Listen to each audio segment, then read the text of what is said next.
It's me, KatieBeth again. And today I wanted to show everyone these tiki torches, Skull Tiki Torches, that I made with my Snapmaker 2.0, which is a 3D printer. So basically, I found a skull file and adjusted it in Tinkercad, which is a free program that allows you to adjust files and make giant holes to put a tiki torch through, for example. If you're interested in making your own 3D printed tiki torches, well, the skulls at least, I don't have my Thingiverse account up and running quite yet, but if you email my email address, which is KatieBethDeath@gmail.com, and ask for the files, I'll send you the STL files that I made for these guys. This one is a normal size tiki torch, so if I stand it upright, he doesn't fit into the frame, so that's why I'm leaning him like this way. But this little one, the little one fits just fine. I'm actually really interested in just using these as walking canes, like going on walks. Maybe not setting them on, it would be really cool if I set them on fire, but maybe not setting them on fire just so I don't oops, and light an entire trail on fire. But I kind of like having these walking sticks. They're bamboo, so would hit critters pretty well if I needed to defend myself. And they just look pretty cool. But maybe I don't need to be the weirdo that walks around with Skull Tiki Torches all the time.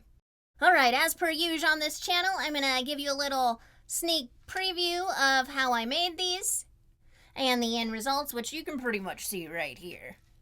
So let's get that footage rolling. So I started with the smaller skull just to make sure that it would work first before spending all of the time on the larger one. So it seems to be working pretty well. So this is the first skull that I made. It's one of the miniature ones, and then the second. And as you can see, there are still some defects in the eye area especially, but I was really happy with it actually. So I moved on to the larger skull, and I did decide to fix that ocular defect. And this is what it looked like when it was done. I did have this issue with the jaw. Because of an issue I had while printing, it made it weak in this jaw area. And the jaw just broke right off. But I was able to fix it by using some E6000 glue, and it seems to be holding very well to this day. And this is how you put them on your tiki torch. Just push them right on up. And depending on the size of your tiki torch is whether or not you'll need shims or not. I've noticed all of the tiki torches vary a little bit. So the smaller ones, one of them I had to put a shim up there, and the other one I didn't, and the large one I didn't. I also decided to decorate a few tiki torches that weren't skulls, and to do that I had to kind of take them apart to paint them and decorate them and then put them back together. This is one I put back together. And this is the load of tiki torches I took to the fair with me. All my decorating. I didn't sell any, but they were still a cool aspect to my setup. So overall, this is one of the projects that I actually really did enjoy. I did have some issues with it. I got two of these little ones printed just fine, but the third and fourth one I tried, they kept stopping. The printer kept stopping, well, I printed them upside down. So the printer kept stopping pretty much at the eye socket. And it tried to do that on this one. This one I did print face forward like this, regular right side up. And right here at the jawline is where you can see that it stopped printing. But I noticed that it had stopped printing and wasn't going to have any of that. So I paused it, cleaned out the nozzle a bit as much as I could. As much as my 3D printer allows me to without completely canceling everything.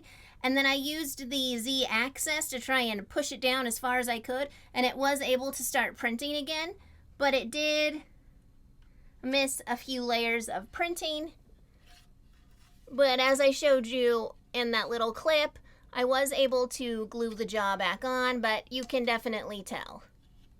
But if a skull's gonna break in half, the jawline is pretty much the best place for the skull to break, because that's where normal skulls would break anyways. So as far as time goes, this little guy takes about a day to make, and this guy took 3 days to make.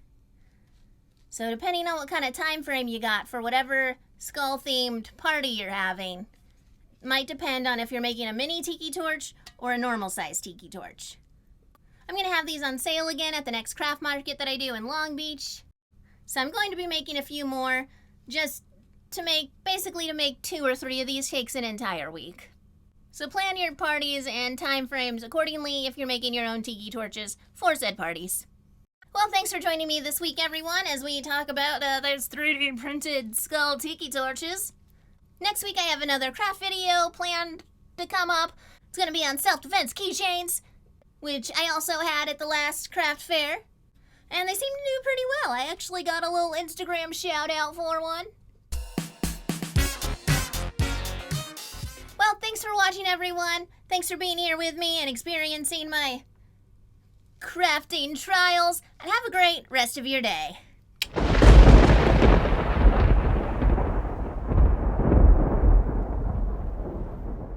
Don't forget to like and subscribe this video down below so you'll get to see more crazy crafting videos.